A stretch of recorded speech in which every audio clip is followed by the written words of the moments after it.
This is an intro. Intro. Hustle and Float Chart with your boy, my boy, Matt Wolf and Joe Fair. Hey. Yo, Hi there. how's it going? I'm doing swell.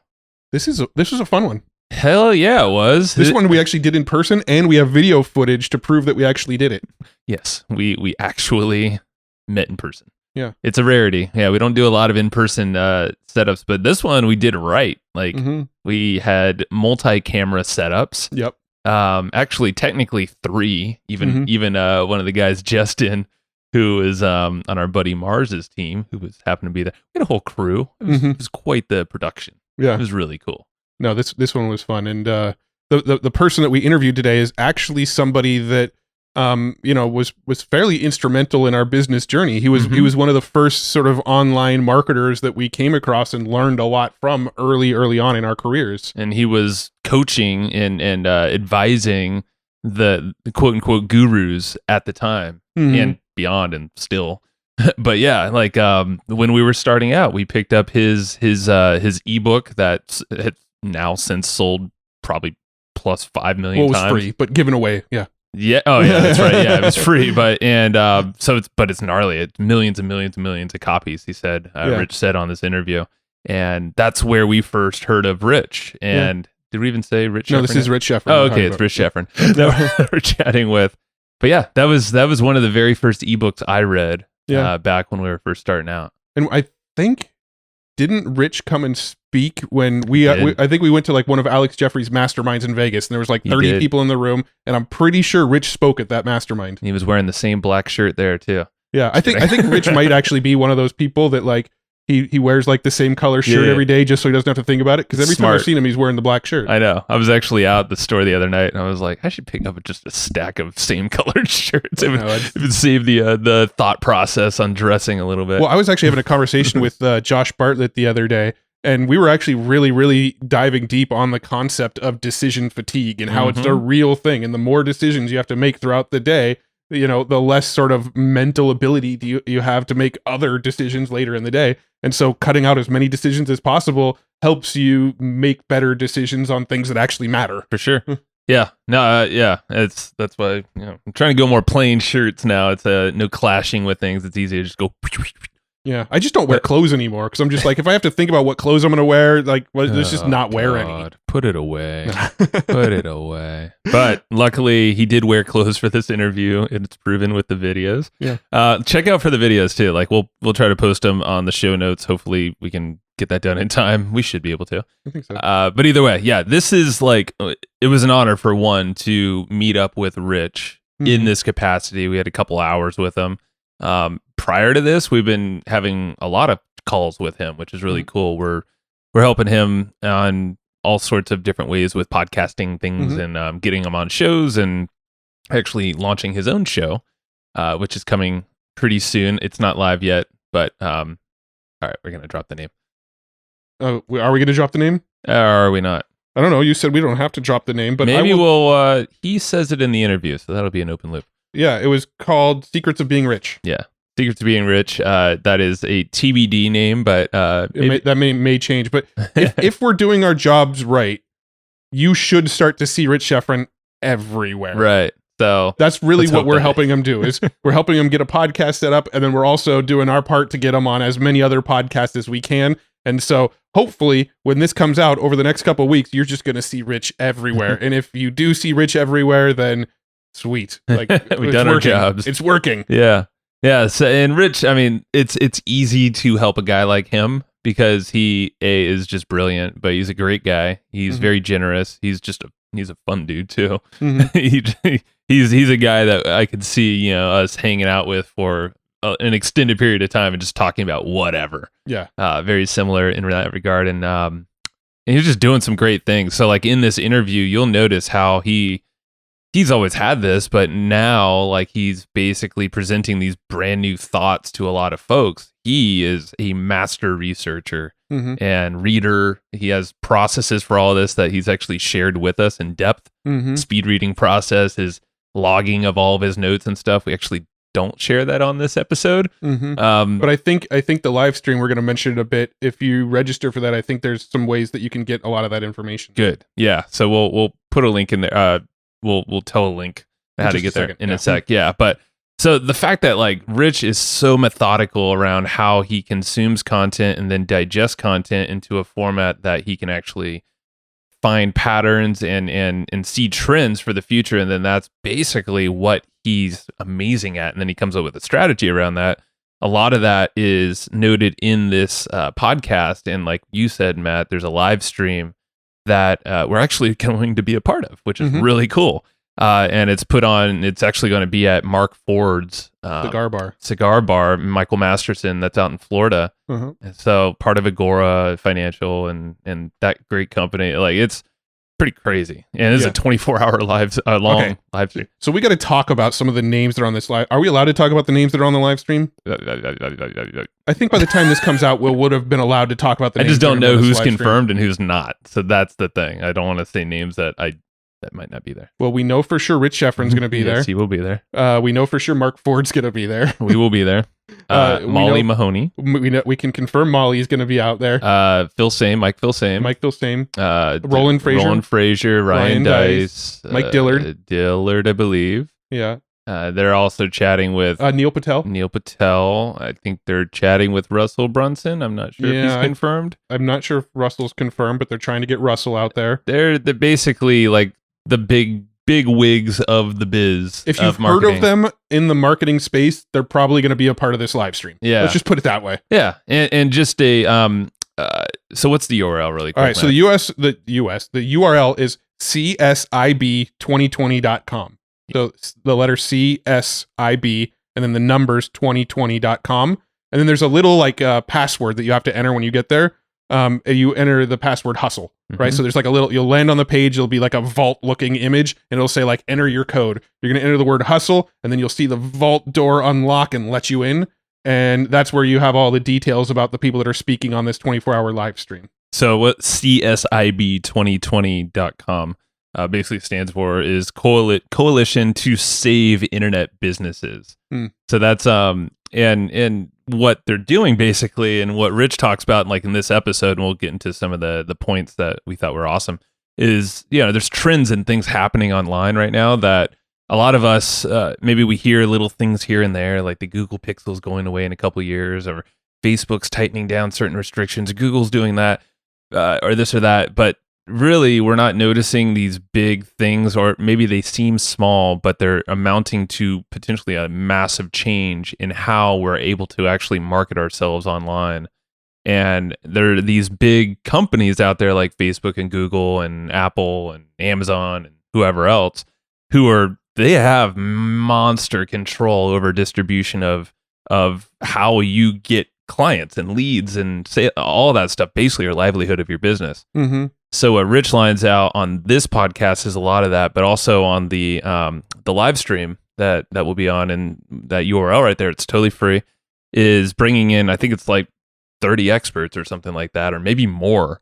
It's gnarly. It's 24 hours. And each one is going to have their own perspective of their expertise and some trends that you should be aware of, not only in 2020, but in beyond, of how to make sure you're not going to get screwed by some of these trends that might just blindside you and be like, oh, crap. We're already seeing some of them too. They happen every day. Something new. Like there's a lot of stuff happening in like Google where the featured snippets are causing what they call Google or zero-click searches, right? Where people do a search for something and they don't click because the answer is just right there on Google. They don't need to click into the content to see it. You're seeing it with Amazon and Amazon Basics, where they're looking at what products are doing really, really well, and they're just making Amazon Basics versions of them so that they don't have to rely on their vendors. They're selling them directly and getting the profit themselves, right? Those are these walled gardens that these companies are creating, and you're already seeing it. It is already impacting your business, whether you realize it or not. And so what we talk about on this episode is really how to protect yourself and sort of counteract that. Yeah. So yeah, that's the live stream. Definitely go there if you're at all concerned about your business in the future. I think that's like everyone. Yeah. Go to CSIB2020.com. Use the code HUSTLE. You're going to want to be on this live stream. It's literally this is probably going to go down as a historic event. I feel kind of weird saying that, but just knowing the names that are going to all be in one location at one time, all working together to create this massive amount of value and content. I don't know of another time that I've ever seen like this kind of grouping of people all together in one place. I've never seen it. Yeah. And I know once you register, it's not just the live stream, but immediately there are some cool videos. I think Rich, he might have lined out these out on the podcast here, but either way, he lines out. You'll get a bunch of free stuff prior to then as well. That really kind of get you going down this rabbit hole. Cool. So this episode is a lot of that talk, and Rich really diving into like you said, the walled gardens kind of thing. So yeah, and there's a big thing that a push that basically he has a concept that where it goes back to community and controlling your own systems and ecosystem and having the power of kind of your own closed loop system, if you will.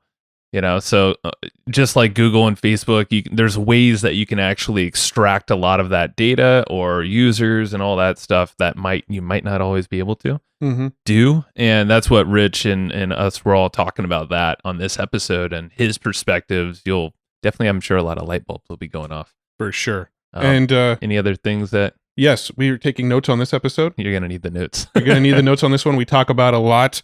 You can get the notes by texting the word comp to 38470.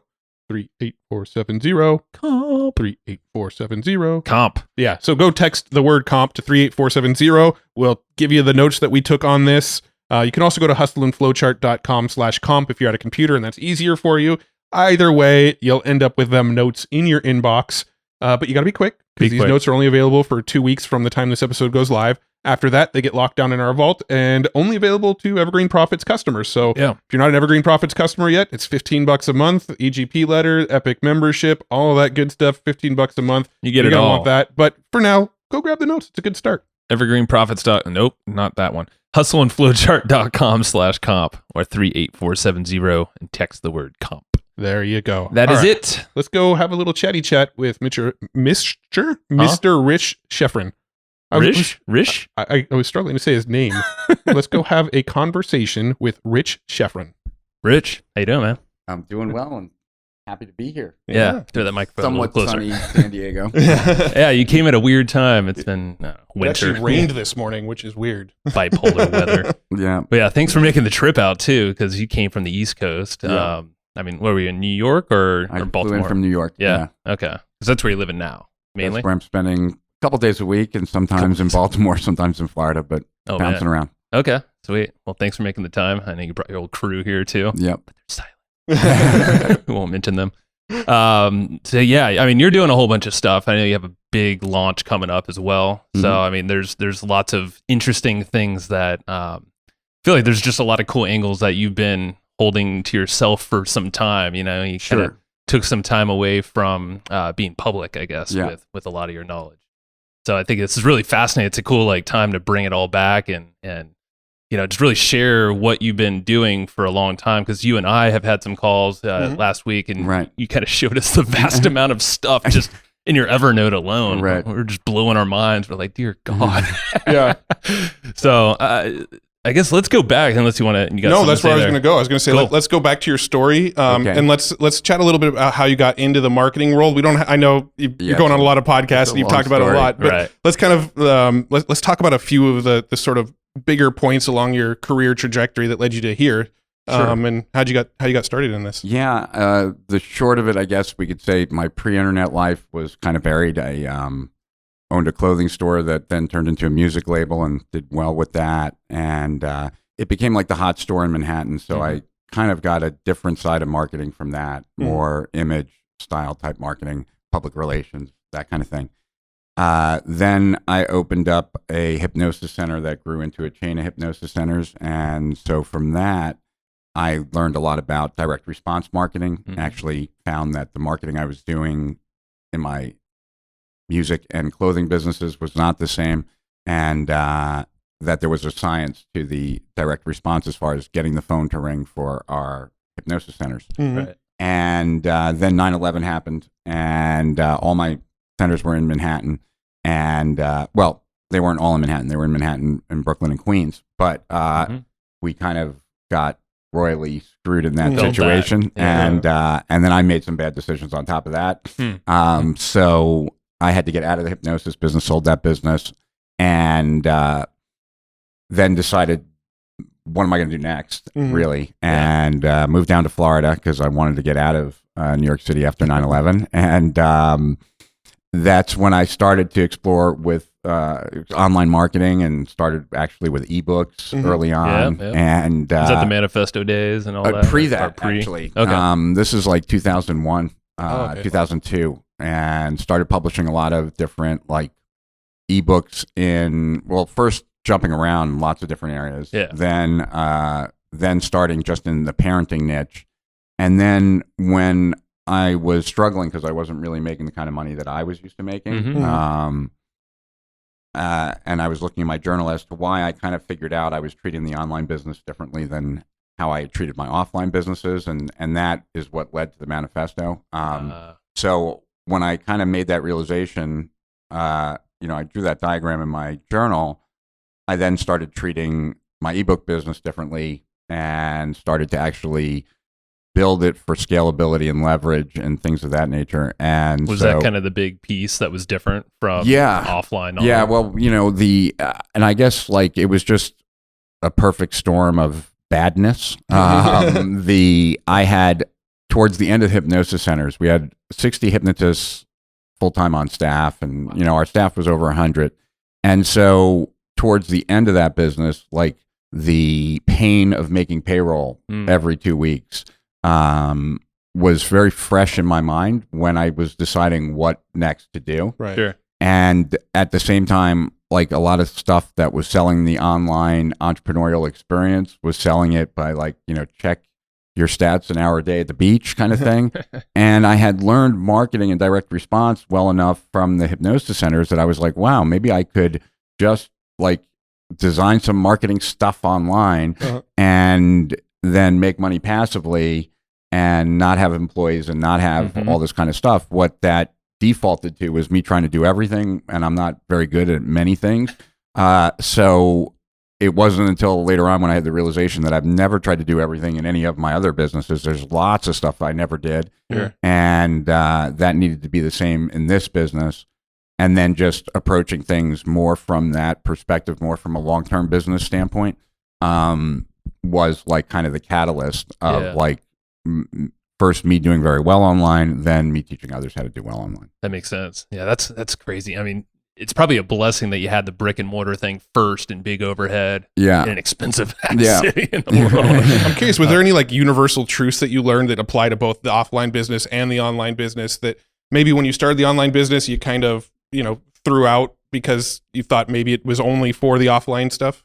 I would say that everything pretty much applies. There's really not very much different at all.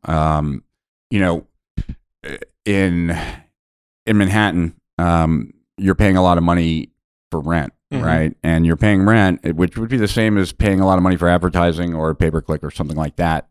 But a lot of the same principles, even like how I compete and how I've run my businesses, are the same. They weren't when I first started, and then I realized how important it was afterwards. So, like the store, for example,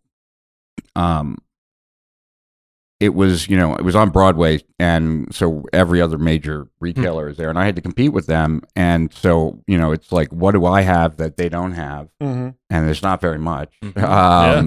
But what You're they scrappy, what they don't have is me, and that's about it. They can hire everyone else. I built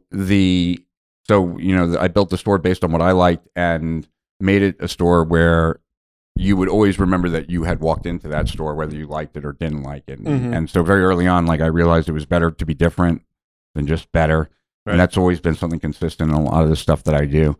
And but managing by metrics and all that kind of stuff, we did that in the store and we did that in the hypnosis center. So I wouldn't say it was any different. It was just actually, I thought it was different. And then I realized how much of the same.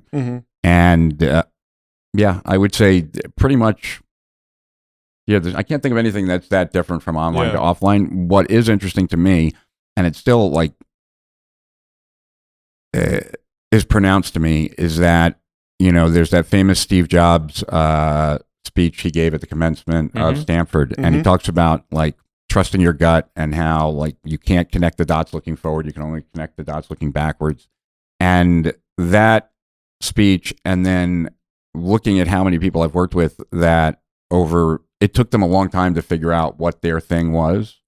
And just that it took me years to realize that, that I had something to teach other marketers and other people who were trying to build online businesses, even though I had those offline experiences and were successful with those. I didn't see the correlation until after the fact, right? Well, that makes sense when you're, there's a load of stuff that just got thrown on you and the rest of the world, at 9/11 and, there's that, but it's also like, I don't know if you have this tendency. I know I certainly do. And I would imagine maybe a lot of other people do too, kind of devaluing what we know and valuing more what we don't know or what others know. Sure. And so I think that, as long as I was doing that when I first got online, I was buying everything, studying everything and not really taking a step back and thinking about, well, what is it that I already know?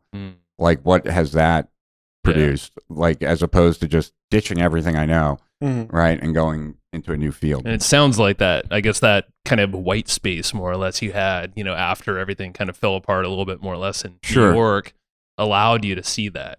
Yeah, I would say that. And then also, I guess it's an ADD thing, but just wanting to be different helps, So if you had like a storefront on Broadway, I'm sure there's some element of you get some foot traffic and there's some just discoverability. How was that transitioning from that kind of business to online where, you've got to basically bring people to you? Well, yeah. So the offline world is great, and I would have other businesses in it today.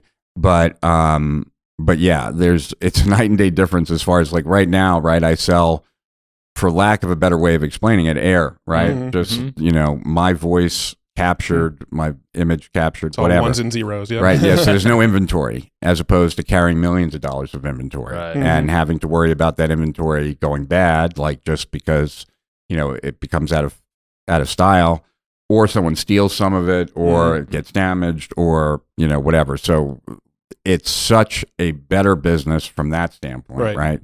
The overhead is way less and the cost of goods sold is insignificant. Right.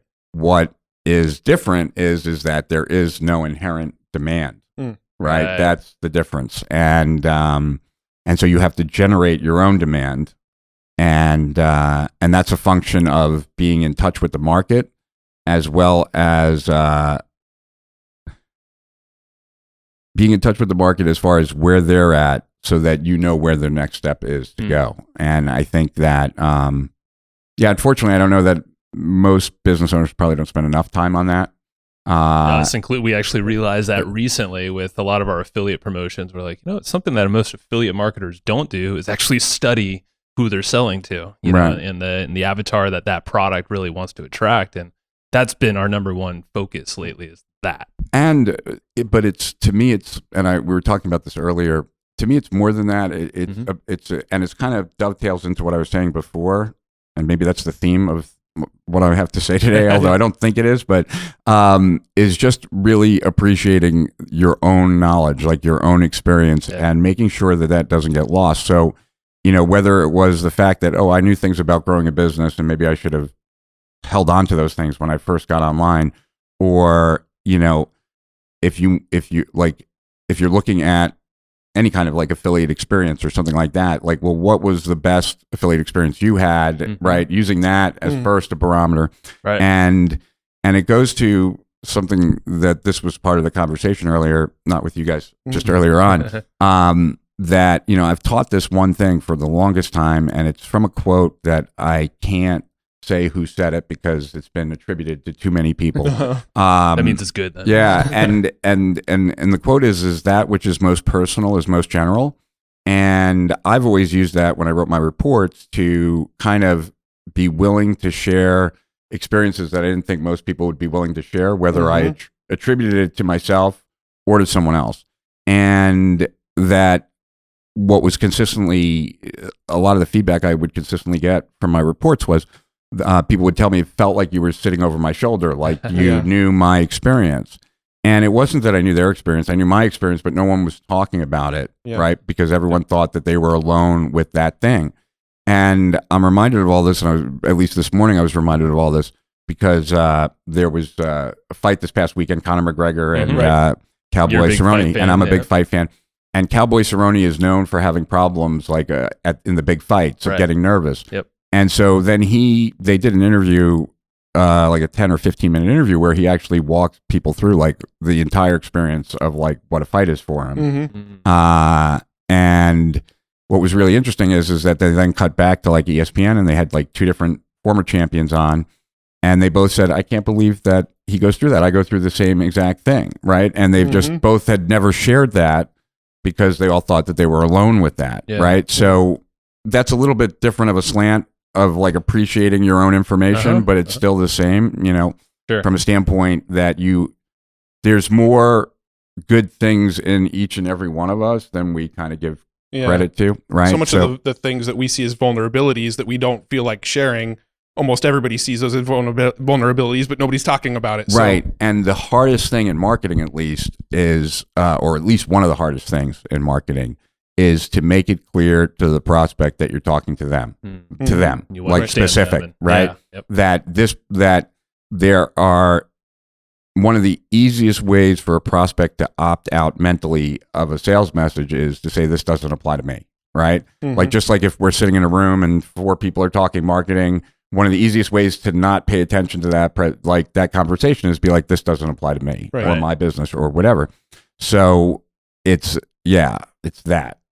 Makes sense. Yeah. And maybe Cowboy shouldn't have given all that away. Well, no, I think it was fine. I think it was fine giving it away, but it's really just that, you know, since most people walk around feeling misunderstood, your prospects too, and most marketing messages do not make them feel understood. If you have a marketing message that makes them feel understood, you resonate at a very different level. Yeah. Right? Much deeper, much quicker. Yeah. Because we all suffer from certain problems or conflicts that we would like the solution to, but we don't necessarily know who really has the answer. Right. Yeah. Right. I think in our own heads, we're really bad at like creating our own filters and deciding which stuff is important to share and which stuff should we just hold back because it's not relevant. Now, I'm kind of curious. Do you have like any, like, how do I determine, okay, this is worth sharing, this will be valuable to others versus this is probably too personal, don't put it out there, or, you know. Well, what I would say is like, to get micro on that for a second, I would say that I'd say that the more vulnerable, the better, but you don't always have to ascribe it to yourself. You could be talking about a client. You could talk about, like, many clients in the past have voiced a similar concern or whatever, and you'll still see that it resonates, right? But what I would also say, it's specific, actually, it's kind of random, but it's specific to what, where I think the future is going, that most people don't spend enough time really kind of dialing in the right sources for themselves. So whether it's their own experience being one source that should actually be given a greater priority, or figuring out which sources of information are the best sources for them, for their outcome, for their goal, like, you know, et cetera. Because what I tend to teach entrepreneurs, business owners how to be more strategic and grow their businesses. And part of being strategic as it relates to the amount of information that's out there is recognizing that every single piece of information takes your attention away from another piece, right? So you have to be very selective in the source. Like, think about how you process your email. You probably look at the from before you look at the subject line, or look at, you know, how you look at text messages. It's sorted by who, not by what was said. Right. And people should kind of take a note from their email and from their messages and start thinking about which sources, one being my own for sure, first, right? But then in addition to that, what sources are immediately greenlit, like, into consumption for me, because that's a source that's proven out over and over and over again versus something that's not, right? It's more or less creating filters for ourselves, starting with us. Right. And then, because right now with the changing, you know, everything, it's just so many bleep blops, notifications, content. Right. And a lot of folks, or even podcasts alike, it's like, I got to consume this. Oh, he said this, but they said, then it's conflicting. Right. And that's where I think a lot of confusion is in the market as well. Right. Exactly. So it's like, I'll give you a good example, or a quick example of this. I love reading blog posts and things like that. And I love blog posts that are like the top 20 books to read for this, or the top 10 books for that, and blah, blah, blah. But I don't feel any inner conflict not reading any of those. I save them quite a bit, and every once in a while I'll read one or two, because like I have a different strategy for books, and that strategy for books keeps me up to date, at least on anything new. And so that's like an area of noise that I can take out of my life, if that makes sense. Totally. Yeah. Right. And the strategy, just in case someone's like, well, what is that strategy? I tend to look at the books I read that I really like, look at who reviewed it first. Like one of the longer reviews that kind of breaks down the book, see if they're like a top 1,000 reviewer. And if they are, I start following them. And so I end up having a ton of people who get the books early, who write comprehensive reviews, quote unquote, kind of working for me, because you can follow them on Amazon. You can follow reviewers. Right. What are some places to find those types of folks? On Amazon. No, you follow them. Like you go to Amazon. Reviewers. Oh, got read it. the book reviews. Got it. Straight up right on there. Okay. And so Amazon is alerting me to what these people who are great readers. And so that's another source, right? But that's a filtered source. Sure. But anyway, I guess a long tangent to good. This idea, though, that especially nowadays, with there being so much info out there, so many people who claim to be experts in every different area, you got to kind of nail down your sources first before you nail down strategy or, anything else that, you're planning on doing online, or in your life, I guess. Now, how do you discover news sources? Because I guess my fear would be, if we sort of filter and create these filters, you essentially create like an echo chamber, and then news stuff. Yeah, I'm not saying like ignore the world, right? But there are, it's kind of like there are different levels of priority that you place on pretty much everything, right? Depending on how you feel about your mom, like if she were to call right now, you'd either take that call or not take that call. Right. Some people would interrupt the podcast and take the call. Some people wouldn't, right? So it's some level of information needs to go right in, right? Not even be evaluated. Others need to be slow walked. So partly that, but I think at least my experience has always been that, like, if I read a really good book, oftentimes I will then buy every other book that person has written. Right. Right. Yeah. Especially if I really liked it. And so, and I read a lot of bibliographies too of every book. So I'm always looking for like which books consistently come up in a field, what have you. But look, there's always some amount of time for discovery, and I think that's like probably 20 or 30%. But then checking sources is probably, I don't want to say I just want to say it's much more important than people realize. Right. Right. That makes sense. That there should be some people that are at the top of the list that have always proven to provide useful, profitable, really good information.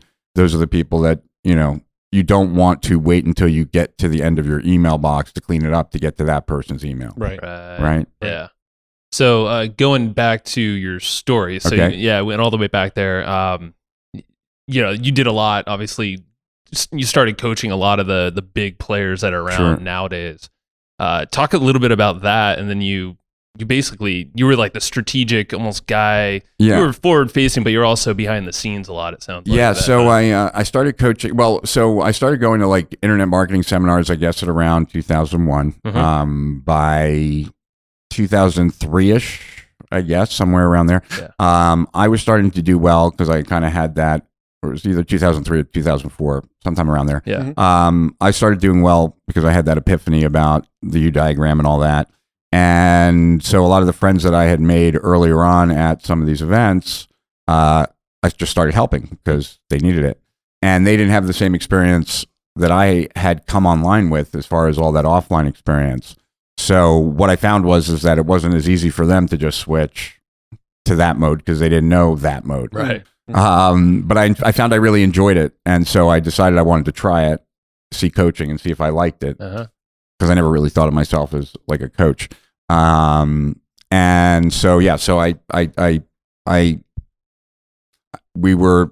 did a program with Jay Abraham, and at the end of the program, we had an event, and so I made it open for 25 people to apply for that, and I worked with them for a year and a half. I didn't know how long it was going to take, but the guarantee was that you would cut the amount of time you work in half, and you would double the amount you make. So like a 4X kind of thing. Mm-hmm. Sexy. Or they'd get all their money back. And I was personally coaching them.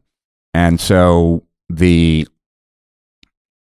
goal was for me to figure out, like, could I coach everyone to that outcome? Mm-hmm. And it was by application, so that I wasn't going to spend, I think I spoke to each person twice a month personally. I wasn't going to spend time talking to someone I didn't like, or I didn't feel could filter. get to the outcome, especially since I was going to be dedicating a lot of personal time to each person. But that was the start of it. And yeah, so in that group was like Mike Vilsain, who I think went from like 10,000 a month or 15,000 a month to like 380,000 a month, or Danny Johnson and her husband Hans, who went from like $500,000 to $6 million. It was, one after another. And so then after working with them and kind of being like, okay, this is solid, and this gets people great results, and looking out into the marketplace and realizing that no one really cared about business at that time. There were no online business coaches at that time. For sure. I know, because I was the first one. Right. And so there was no one there before me, and no one was really interested in it. And that was the thing. No one was really interested in it. And so I had this issue where it's like, I have this cartoon from in my presentation where the guy that like invented the wheel, and he's like showing it to these guys who were like trying to push a cart on squares. Mm-hmm. And and they're just too busy to like take the wheel. And I felt like I had the wheel, like, for a lot of these people. When I'd consistently shown every single person I'd worked with, their business had grown tremendously, but no one was interested in business information online. And I had this project with Agora publishing like 3 months later. So I had this like 3-month window where I'd ended the coaching program. There wasn't a lot of demand for what I had to offer, and then this big project with this company that I do a lot of work with then, and even more now. And so I decided that I would try and do like an 11-week coaching program, because I had 3 months, so that would be 12. That would be 12 weeks, and decided to write a report to hope to get like 10, 12 clients, like just to work with over those 3 months. And what I put in the report was based on kind of two things. One, I was listening to a Dan Kennedy product, like on coaching, and someone asked the question that I would have asked, and said like, how do I create front end products? I'm afraid of cannibalizing my coaching program and this and that, which was my fear. And Dan Kennedy just laughed and said, Bubba, you don't get it. You put your best stuff in those products. And I was like, wow. And so me always wanted to be different. I figured I'd give them away free, not even put them in my low price products. Sure. And then the other idea is like, why do I believe business is a solution versus my prospects who don't believe that's the solution? How can I bring them to what were the realizations that I had that brought me to this conclusion? Can I bring my prospects to the same, revelations? And so I wrote this report, the Internet Business Manifesto, and put it on my blog. And then I guess you could say the rest is history, because I had no idea when I wrote those 30 pages that my life was going to change, but it changed. It blew up. Yeah. It spread like wildfire. And what year was that you put that was out? 2006. And I know I don't even remember now. I think in 2008 we were celebrating over 1 million downloads, and I think in 2012 or so 2 million downloads, and I don't think we count anymore, so I don't have any idea. It's so rare that an ebook will last longer than 6 months in the internet marketing world. Well, and so like I wrote 6 more reports like in the next 17 months after that, because like it worked so well, like I might as well write some more. And and so those reports are really the backbone of my entire business. Yeah. I think we got our hands on the Internet Business Manifesto in like 2010. I didn't realize that was like 4 years after you wrote it. 5 million probably already downloaded. Late to the scene. But yeah, so and you mentioned Agora. I know you've done some amazing things to grow that business as well. So it's really interesting, because lately at least, you haven't really been so public. No, I've been very, I took 5 years off, and then for a year and a half, I was just behind the scenes at Agora. Yeah. For a while. Yeah. So what were you doing during that time? Like, were you doing just a lot of research? And because I know you've always been kind of a trendsetter, right. looking at what's You're talking to about come. Which time? The 5 years off or the? Yeah. All that time off, basically. That was, well, I'd say my personal, the 5 years off, I think, I unplugged a little bit from online stuff. I'd say I kind of kept the view of it, but not really. I couldn't tell you like what were the big shifts or anything at that time. It really was reflecting a lot more internally on myself. Because when I thought it was really strange that by the time I was 38, I had already, or early 30s actually, I had already achieved what I had wanted to achieve by the time I was 40. And by the time I was 38, I started really thinking a lot about that. By the time I was 40, I was recognizing that I wasn't that happy, and I had achieved everything that I thought was going to make me happy. So then that kind of opened up a door of Pandora's box that to keep that shut for now. Yeah. But so I'd say I spent a couple years like on transformational type stuff, but I would say that maybe it's a belief I have, maybe it's or maybe it's just an ADD brain thing, but no matter what I do, I see relationships between what I'm doing and what I've done and what I will do. So even the transformational type stuff that I did, and I did a lot of that, I came away with a lot of takeaways that are useful in an entrepreneurial context. Right. So I would say that it was very useful. It was very necessary for me. Sure. But it also gave me all of us needed it in some way. Gave me a better perspective. And then, but then as I started to, I always had a small number of private clients. And as I heard certain things from certain private clients, it got my attention. And then from there, I started investigating some AI stuff. And that's when I sold half my business to Agora, and then came into Agora, and with the idea that we were going to launch pretty quickly.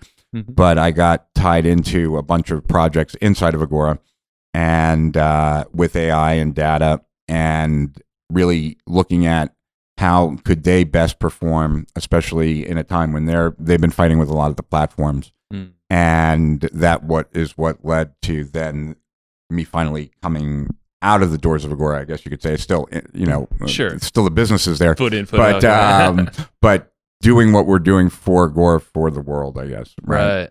So let's talk about some of those key things that are the forefront of your mind now that you've seen work inside of Agora, but also for others, your private clients. Well, even before we go there, what I would say is that, like, one of the big things, and I'm sure we'll get to the live stream in a bit, but one of the big things about the live stream that I think, like, not specifically to the live stream, but just to anyone who's marketing or trying to grow a business online today, is to recognize that the platforms are really in control of way too much, and they will continue to infringe upon those things that help small businesses succeed. So Google, Facebook, Facebook, Amazon really are the three. I mean, Instagram is part of Facebook, right? So you have Apple, which controls a lot of podcasts and apps. And and Apple has more control than they should too. I would say they're the least bad.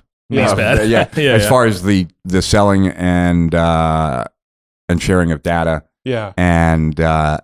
And also just dominance. So we were talking to somebody on the podcast the other day who kept saying GAFA, GAFA, GAFA. And at one point, we're like, what is GAFA? There's a whole bunch of different acronyms. Google, Apple, Facebook, and Amazon, right? Yeah. Well, I mean, and also, like, anytime you have the word big in front of an industry, it generally starts relating to the downfall of the industry. So there, whether it's big oil, big pharma, big tech, right? It's never something positive. Right. Interesting. And so it's just that, we've passed a couple thresholds recently that are just really alarming, you could say, right? That, one stat that came out a couple months ago is that Google, like, less than 50% of the people that search on Google leave the page. right? Which is insane. Wow. Yeah. Because, Google, why do people go to that search engine? They go to that search engine because of scraped content of all the different websites in the world. If people aren't leaving to go to those websites, then Google seems to be profiting from our scraped information. And Sure. Yeah, now with the featured snippets, they're putting the answer right there on this before you have to click anywhere. Doing that with podcasts too. Yeah. Starting to transcribe all that now. Yeah. And now Facebook, and Facebook did the same thing. I mean, if you guys remember, like back in 2010, 12, 13, where every brand in the world was like us on Facebook, right? Like McDonald's, Burger King, everybody was sending their prospects, right? Because like there was, at least the way the platform worked at that time is that the fans of your page would see your announcements. Right. So after they got everyone, then they were like, okay, then we're done with that. Now, you have to pay, right? Yeah. And so the first thing I would say is just recognize the fact that the platforms aren't your friends. Yeah. Right. Even Amazon's got the Amazon Basics thing where they're seeing what's selling well and they're just knocking it off themselves. Yeah. Yeah. I mean, these companies have way too much power and control. And unfortunately, part of their growth strategy is to cannibalize a lot of other industries. Right. That built the supply that they deliver. Now they're bringing it into what the walled garden is what they're calling it. So that's what the platforms are, essentially. Yeah. So I would start with that. Okay. Right. And recognizing that there is a Google's not stopping at 51% staying on the page. It's going to go higher. Right. And of course, that's what they want. And it's not going to get easier to get people off of Facebook onto your site. It's going to get more difficult. Right. It's not. So I think what any entrepreneur or marketer has to recognize is that probably I had this friend that he used to listen to evangelical music, preachers. Okay. Right? Yeah. And this one guy preached wealth but he had this one sentence that is very applicable here, just a little bit different. But he used to say, "Today is the poorest day of the rest of your life." Right? Like today, today is the poorest day of the rest of your life. Well, today is the easiest it's ever going to be to profit and work with Google, Facebook, and Amazon today, right? Tomorrow's going to be more difficult. The next day is going to be more difficult. The next day after that's going to be more difficult, right? Right. Because talk to anyone who was advertising on Facebook in 2012 and 13, they can tell you how much easier it was, right? Oh my God. Right? Even today, YouTube is easier than Facebook and Google. Yep. Not for long. But not for long, yeah. Right. So it's understanding also the life cycle of any of these platforms and when is the right time to be on them. Yep. And focus versus not. But just that basic understanding that you can't be, obviously people come to someone like me in one of two scenarios. Generally, everything's going great and they just want to grow. Or everything is horrible and they've tried everything and nothing. They have nowhere to turn now. Yeah. So a lot of those horrible scenarios are when someone was very platform dependent. Right. Like they were totally reliant on Facebook and now Facebook kicked them out. Or they were totally reliant on Google and now Google's just decided they're not interested in that industry anymore. Yeah. Right. You're playing by their rules. Right. So, understanding that that you really do want to make sure that you're not overly reliant on any individual platform and that you're doing everything that you can to extract what you can from the platform, but at the same time, not make your business reliant on that platform. Makes sense. Yeah. Now, what are some of the ways that when people are asking about this, what are some of the recommendations you're making to sort of release some reliance on those platforms? Well, it's interesting because when I left the market was very joint venture and affiliate focused to a detriment, like too much so, right? Right. Yep. And in the time of my absence, right, most people really started to nail down acquisition better. So low price point, whether it's like the invention of the tripwire, right, or the ease of just creating these types of funnels. That's become, a very common strategy that everyone's using, well, right? The barrier to entry has just gotten lower and lower and lower. Yeah. And so, and actually I wrote about this in the third report I wrote, which was called the final chapter. It was like, I thought I was done writing a report. Never done. And that was all about Agora. And it was about the concept of front end and back end and using front end to acquire.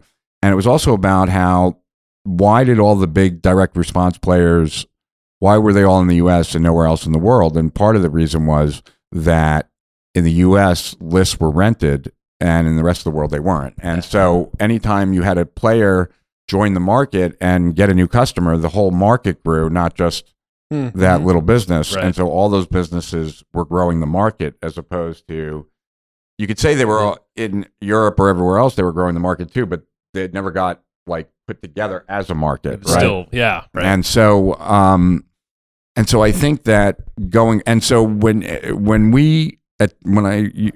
I used to be much more active back in 2012, or 2011, like Strategic Profits, we worked with a bunch of partners, and those partners that we worked with were all doing what we were doing, getting a certain amount of new blood through, organic or paid channels, so that each of us was contributing equally. Right. As far as nice balance. So kind of from like an affiliate standpoint, you were bringing in new customers, but then you were being an affiliate of other products and kind of helping pass along the customers. Yeah. And so and not like where you're trying to control a market or anything like that, but having a few partners who either sell complementary type products or talk to the same market, having that is at least like step number one. I think people have gotten way too away from it to a fault, and there's really no reason for that. Even if it's part of like a sequence, the other thing that we used to do at Strategic Profits was we would hold people, and at different times of our life cycle, it changed, but anywhere from 90 days to 120 days, where like when we got a new prospect, they didn't see any offers for anybody's stuff until they've gone through our entire process, which we had designed to maximize our sales, right? So, however, I can tell you that it's much more common than I would have ever thought it was. As I dove back into Agora, how many co-reg deals are being done. Yeah. And that might change over time based on legality and stuff, but it's interesting because I have a peer that I work, Katie Vogel is one of the top marketers at Agora Financial. And it's funny, like her way of doing things is often like that, right? Which was like a culture shock to me. It's like someone brought me a funnel and it's like, this is underperforming, like on acquisition on the front end. Like we need to get another $2 per visitor out of this thing for it to work. And I'm like, okay, well, I'll have to study it tonight and stuff like that, and I'll make some recommendations.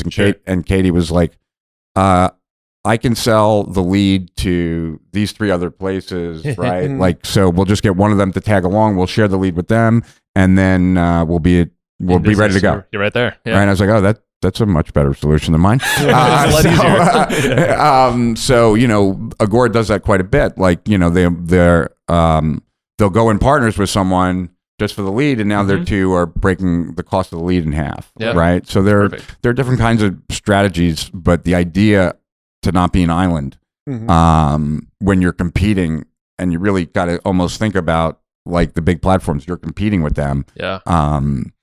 You want to make like sure creating a network for yourself. If you can, and it's never going to be as good as them. As them. I mean, sure.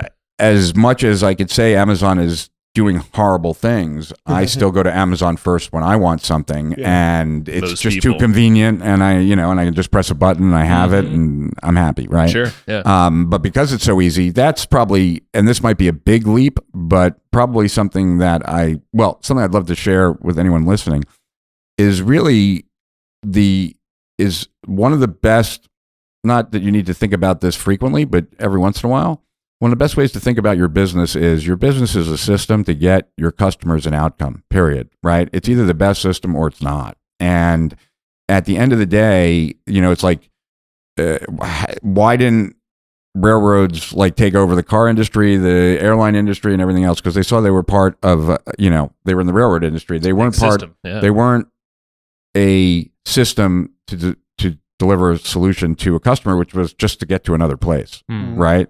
And so why did Netflix beat Blockbuster? Because Netflix was a better system than Blockbuster for the consumer to watch a video at home. Yeah. Right. And so where we have to look as entrepreneurs is looking at our businesses as a system to get an outcome. And how do we make that system have less frictionless, right? For our customers to get that outcome. Right. And, sometimes it's not easy to do. But in certain industries, it's very easy to do. And that's where I think, and that's where platforms end up being able to kind of do things better than we can. Sure. Right. But thinking about it that way is like a good starting point to kind of understand where you fit in the world of your customers and what responsibility you have if you want to keep that business. Yeah. Right. So it almost sounds like you better create your own system that you can, and then have partners around there to, similar and have a good benefit for each side. So you can all symbiotic kind of way to lift each other up, but also use the platforms as you can now, because as that quote said, get in there now and almost extract as much as you can into your own system that you can control. Right. And that means downloading whatever data you can get from inside, Facebook's platform, its advertising platform, because, if you lose the account, you lose access to that platform. Done. Yeah. Downloading as frequently as you can, whatever lists you can, those kinds of things. Yeah. Sure. I remember it was probably 4 or 5 years ago, there was a big push in the internet marketing world to stop getting affiliates. I remember that I don't want to name any names, but there were specific big name marketers at the time that were talking about, why do you have affiliates? You're giving them 40, 50% of the sale. You can go buy Facebook ads or Google ads and it'll cost you 20% per sale. Right. And now it seems like almost all those same marketers that were saying that are sort of kind of reversing. And that's because primarily, at least from my perspective, and I could be wrong on this, but I believe that the primary reason is Facebook, because there were businesses like mine and a lot of my clients, a lot of people who are at the top of the game today, whose businesses really had a very difficult time advertising on AdWords. Oh yeah. Because there is no keyword match for what it is I offer. Right. Right. So, make money online way too early, way too believing in BS for me to even spend time on. And by the time they're looking for something specific, now they're looking for that specific thing. They're not interested in my message at that time. They're gone. So Facebook was a huge game changer. Right. But if you can't rely on Facebook forever, then all of a sudden affiliates become more important because they already have those same people that Facebook can put you in touch with, because Facebook is using psychographic and demographic. And that's how those people on those affiliates and joint venture partners lists are. They're a psychographic and a demographic match, at least somewhat, or they wouldn't be in the same niche. And so that's true. Yeah. So and there's so much data that you can leverage right now, but and slowly but surely it seems like those are being stripped away, as they know the control and the power of that data that they want to we'll see. use for themselves. We'll see. I mean, something will happen. Right. Because at the current scenario is not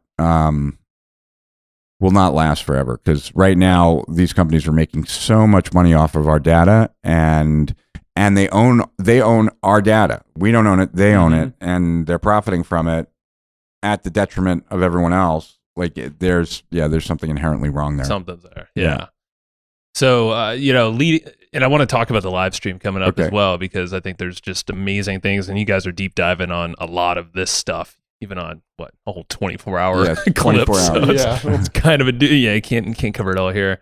What are some other things that we could touch on before transitioning that way?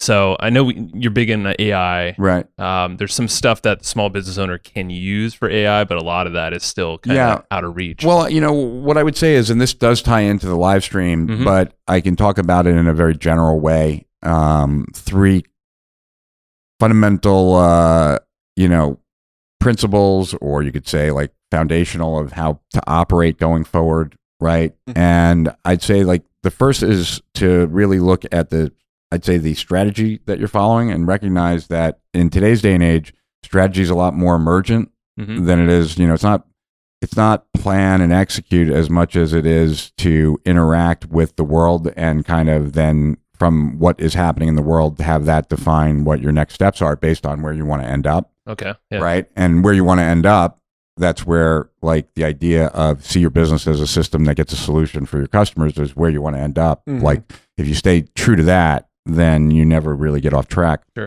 So part of strategy is that understanding that it's emergent. It's a lot less plan and execute. It's also part of your strategy then is to align yourself with certain partners, right? Part of that strategy is to recognize the sources that you learn from or get information from or model or follow or whatever. Sure. Right. So that understanding of the strategy element, like what's your overall strategy to win in an environment that's going to become increasingly hostile to small businesses as, these platforms kind of eat more and more of our, lunch money. The amount of spending online from 2000, I think, in a 13-year period, I think it was like 2004 to 2017, like went up 75 times from like some number of, double-digit billions to trillions. And like 80% of that money is probably to the and big that's dogs. my point. Like a lot more money is coming online, but is it in your pocket? Is it in my pocket? Probably not. Right, and so that's what I mean by hostile environment. There's a lot. Maybe your business has grown. Maybe it's double what it was, but but it's a fraction of the amount of money that's coming in online and being taken by these big platforms, right?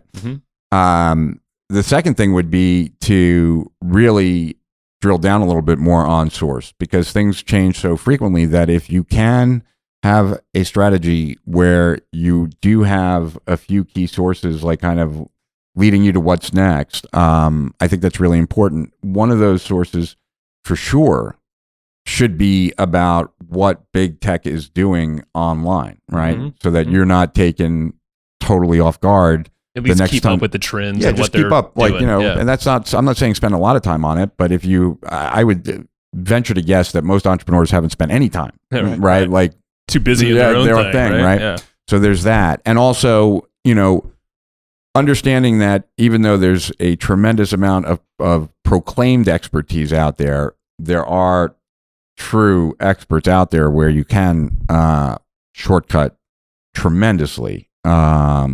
The learning curve to get any kind of outcome. And then I'd say last would be speed, that, the understanding that, today's the easiest day to grow your business. Tomorrow's going to be a little bit harder. The next day it's going to be a little bit harder. And that every platform in their infancy generally welcomes small business and direct response marketers with open arms. And we get to do whatever we want in the beginning and make lots of money doing it. Speed is important in regards to quickly executing, letting the execution guide your understanding, so action creates clarity, right? Which then feeds an emergent strategy. Sure, it all develops from there. It's they support each other, but speed in every area, but more and more now in execution is probably vital. And two questions. I want to go back to your second point really quick. And don't want to belabor this too much, but what are a handful of sources of resources, or where do you look for trends that people can stay on top of? Well, I think I have a Feedly, RSS feeder. I have a Feedly tab that has like every futurist, right? So that I can go look at like what's top of mind for them. That's one place that I consistently look. I'm trying to think of where do I go. Peter Diamandis puts out a good weekly newsletter with his. Yes, I'm on his thing. He's projecting out further. He's way out there. It's like I want to know what I need to do tomorrow, right? And to make tomorrow the most profitable day that I can make it. Looking backwards, and so. Yeah, for that you have to kind of look at what the futurists are saying. Look at what I guess I go through a ton of stuff. You do. I know we do. And you covered the way that you do that. And and it's not only the covering of stuff though. It's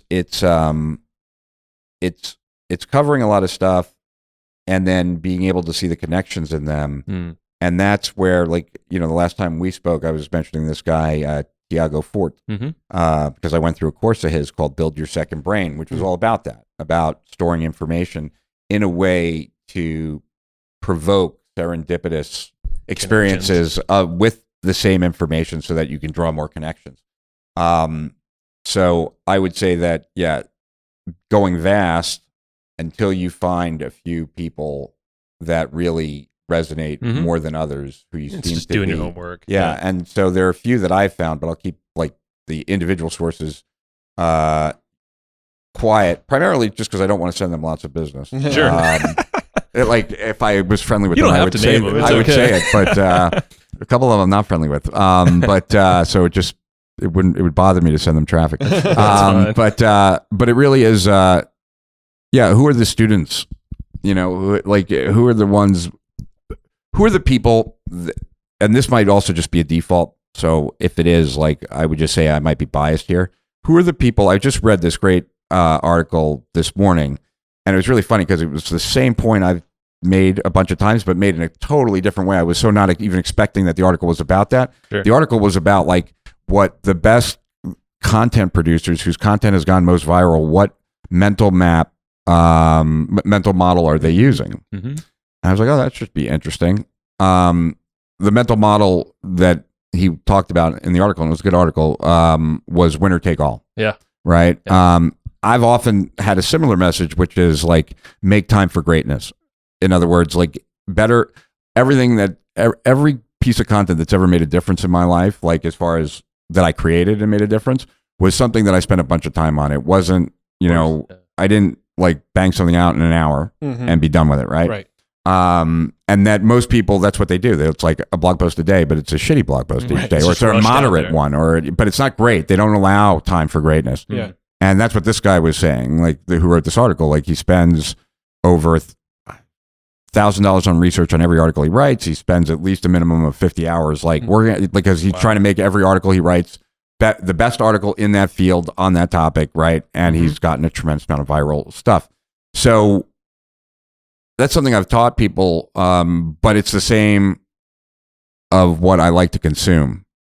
Right? Like, so like, a famous one is Wait, But Why? If you know, that's right? a good one. Like people who spend a lot of time thinking so that they've kind of spent some of the time that you're going to need to think. Right. And then it kind of clearly states how that looks. Yeah. Like, Yeah. I mean, there are great synthesizers out there. And those are the people that are some of the sources. And then people who have developed models, I would say. Yeah. Right. Like, so people who have figured out a way to get an outcome or, do something that no one else had figured out. Those are the people. Yeah. That's good. Cool. And the other thing, I was just going to mention, your third point was all about platforms guarding more and more. That's why, like, we're doing a lot of stuff on Reddit, for instance. Right. Like Reddit ads, super cheap, but they can be very effective and targeted. Twitter ads as well. Quora. So there's other platforms out there that are probably easier to leverage. And it's about then keeping that bond with whoever is a listener or getting their physical mailing address, like becoming much more present in their lives so that if you were to lose a platform, it wouldn't be the end of the world. Perfect. Yeah. Cool. Now let's talk about that live stream. Okay, let's do it. Give us the scoop. I know you're bringing all your buddies over there. We're actually going to be there as well, which is really cool. Stoked on that. Yeah. Give us the high level, and then we can. Well, this is So in order for me to help Agora the way I wanted to, at the end of the day, I'm a strategist and I'm a generalist. Like, you wouldn't want me managing your Facebook ad campaign or really managing anything singular, because it's not my sweet spot. And so in order to help Agora the maximum I can, I broke out the Rolodex and thought of, like, who are the people that I most respect, whether I know them or not. It didn't really matter. Who are the people I most respect in the industry who have either, like, developed different tactics that everyone kind of takes for granted now, or people that are on the cutting edge of today, or who I would go to if I had like $100 left in my pocket and I needed something to work. Like, who would I go to? And, created a list of about 40 to 50 people. And where I don't think I haven't invited all 40 or 50 of those people yet, but I'm slowly doing that. I think I'm about 30. Inviting them to a live stream that we're going to do out of Delray Beach, Florida, out of Mark Ford's cigar bar. He's also known as Michael Masterson. And we are going to be broadcasting for 24 hours straight, strategies, tactics, and different ways of operating online that will win in 2020 based on what's happening with the platforms, right? So these are the people that I think are the best in every different area of online marketing, and giving the people that are on the live stream their best advice on what they need to do in 2020 based on what's happening with the platforms, what's happening just elsewhere economically, and what they see in their particular area of expertise. What should people focus on? And so we're going to broadcast for 24 hours to start at 7 p.m. Eastern on February 19th. I've done this before. The last one I did was a lot more boring because it was just me sitting at a desk answering questions for 24 hours? 26 hours. Jesus. And we beat John McCain that day. It was October 2008, so it was during the election. Yeah. But that was just me at a desk answering questions for 26 hours straight. So it's a little boring. This time, we've got a lot of wonderful people flying in. Friends. So everyone from Ryan Dice to Roland Frazier to Russell Brunson to Todd Brown to Neil Patel to James Von Elswick and about 25 other people right now I'm drawing a blank on. But basically, anyone who has created something that you probably take for granted as a marketer or an entrepreneur today is probably going to be in the room. That's cool. Yeah. Cool. There's so many different perspectives. The URL for it is csib2020.com. And then when you get there, it's going to ask for like a code or a password kind of thing to be able to get access. And you're going to use the code HUSTLE to get in. I mean, you should just check out the page anyway because it just looks freaking cool. Yeah. I haven't seen an opt-in page like that or a registration page, and it's just that enough. You should go there to study that. Yeah, and it's actually pretty cool because that's just a way to kind of keep it private. But then behind that, if people opt in, right, like what they're going to get are 3 presentations that I did for Agora in France at Bill Bonner's Castle. So this was in France this past summer, teaching all the publishers, all the international publishers of all the different Agora divisions. I did a 2-day workshop. These are the first 3 presentations from the workshop. So the first one is like 13 sneaky ways to increase conversion rates without changing a word of copy. The next one is 11 ways to increase cart value without changing the product cost or something. And then the third one is stealth, VSLs and webinars and other methods of stealth selling. And so those 3 presentations that I gave to just the publishers, like that's what people get for free when they register for the live stream. Right on, man. So that's, let's just say it one more time, csib2020.com, and you put the code word HUSTLE right there when you get there. Now, are there any like topics or people or, what are you most excited to hear about from this live stream? Is there any specific topics that you're really sort of pumped to go down the rabbit hole? I'm not sure. I think I'm excited to hear what everyone has to share, and I'm excited about how that kind of comes together after the fact. Yeah. So, in general, I think there are going to be a lot of really great ideas and a lot of really great stuff being shared. But I think what'll be really interesting for me is what are the patterns of that? In other words, are a lot of people, is there a common thing that most people are recommending? Is there, because that's how I tend to think, right? This I'm is a looking perfect more for environment patterns. for that. Yeah. And so I'm interested in that. But then this kind of environment also kind of sets up something that's really great for the viewers. And that is that it ends up being a little bit of an ego play, and everyone wants to deliver something of higher value than everyone else, right? And so the people at home watching are the beneficiaries of this competition that is going on in this cigar bar that we're live streaming out of who can deliver the best stuff that will make the biggest difference in the most amount of people's lives in 2020. So this is going to be crazy. It'll be fun. Are you going to be up for the whole 24 hours? I will be up for the whole 24 hours. I could probably go 48 hours when we're talking about marketing and business growth. Well, that's true. So are you like MC in it? Is that kind of your role, or? I'm definitely on camera most of the time. I don't know if we're going to have an MC or not. I'm generally not the most entertaining individual, so I'm sure that there would be some reservation of me being the MC, but maybe an MC sidekick or something like that. Gotcha. Very cool. Should we, I don't know if we're allowed to mention your future podcast or if that's... Sure. I don't see why not. You want to talk a little bit about that or quickly mention it? You could probably talk more intelligently about it than I could at this moment. What's the name of the podcast? I know that. I know that. No, I know that. What is it? Well, this is the one we're playing with because I own the domains and everything, and it kind of is a pun on words. Secrets of Being Rich. That's it. Nice. So playing your name. Yeah. Secrets of Being Rich. I mean, I think it's going to be Yeah, so we're helping you on that, Right. and I think it's going to be awesome because that is you, and bringing in. I'm sure you're going to have some solo episodes, but you also have, your friends, like the folks coming on the live stream. It's just going to be deep dives, like kind of like the live stream itself. Mm-hmm. So I'm personally stoked on listening to it, but even better, working closely on that and to make that thing. Because I think you're going to do a great job, even though I don't think you've had a podcast before. No, I haven't. So it'll be a new venture, but just talking with you, I know you're going to, just have all these different concepts that a lot of people are going to light up about. No, I love the way your brain works. I'm looking forward to sort of hearing how it works with other people constantly. So for sure. Yeah, it will be fun for sure. Secret to Being Rich. So that's coming out soon, probably after the launch or something like that. Yeah, sometime after the launch. Got it. Yeah. All right. very cool. When I come out from like my little cubby hole after I've hidden for like 2 weeks after the live stream. I don't blame you. Yeah. When I look like an outcast from what was the where you had the Wilson? You had the volleyball Wilson. Was it Outcast? Think so? Shipwrecked or don't know whatever. the name of that movie. Tom No one Hanks knows. movie Shipwrecked where Castaway. Yeah. There it is. Yeah, I look Tom like Hanks. Castaway, Yeah, yeah. that's right. We know what I casted Wilson. it somewhere.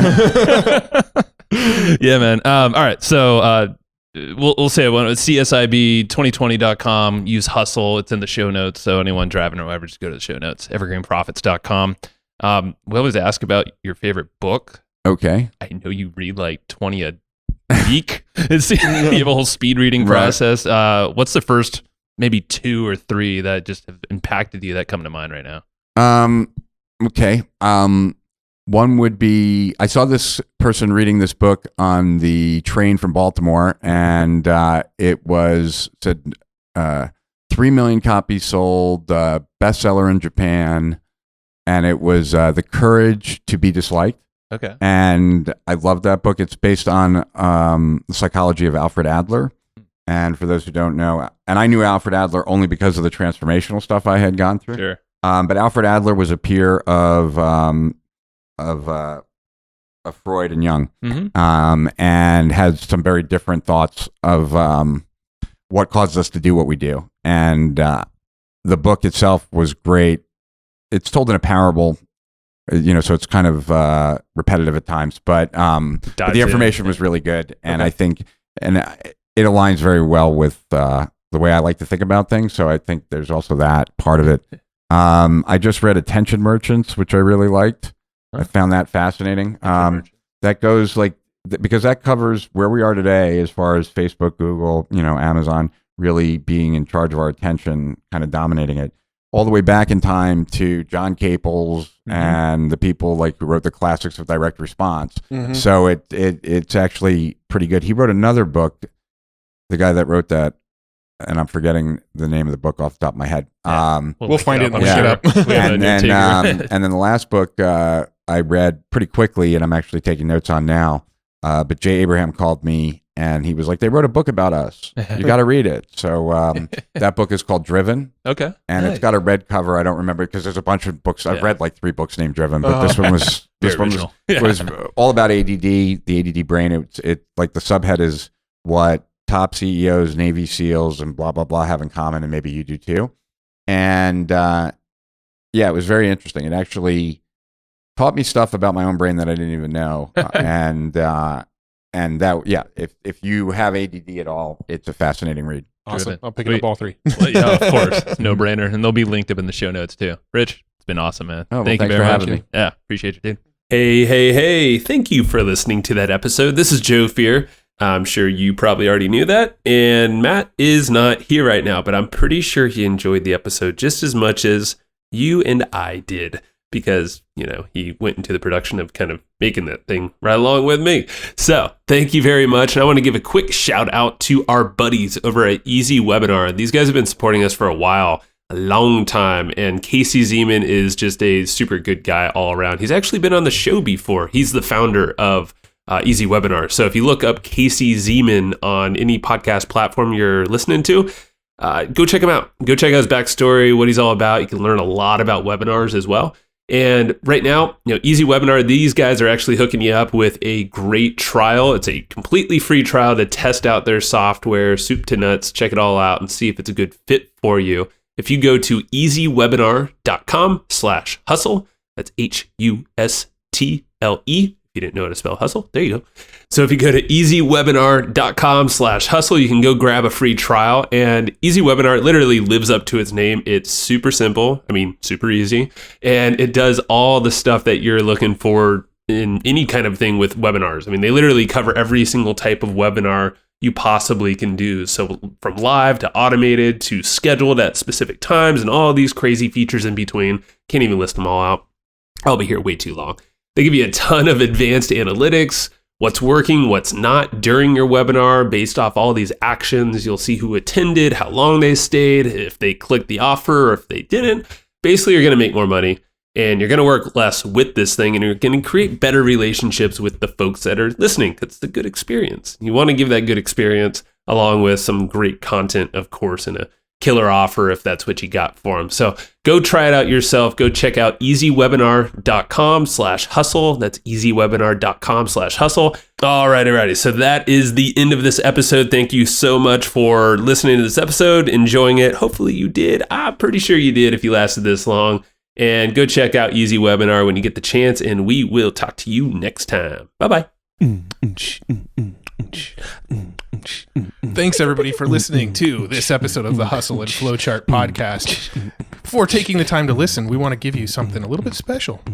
Every single episode that we do, we actually have somebody on our team take notes. We basically have a Cliff's Notes version of every episode where you can go and find all of the tips and tactics that they laid out, all of the resources that they laid out, all the good stuff from this episode. We actually have a nice simple notes version that you can find on our website. So go to evergreenprofits.com, find this episode that you just listened to, and give us your email address and we'll send you the notes.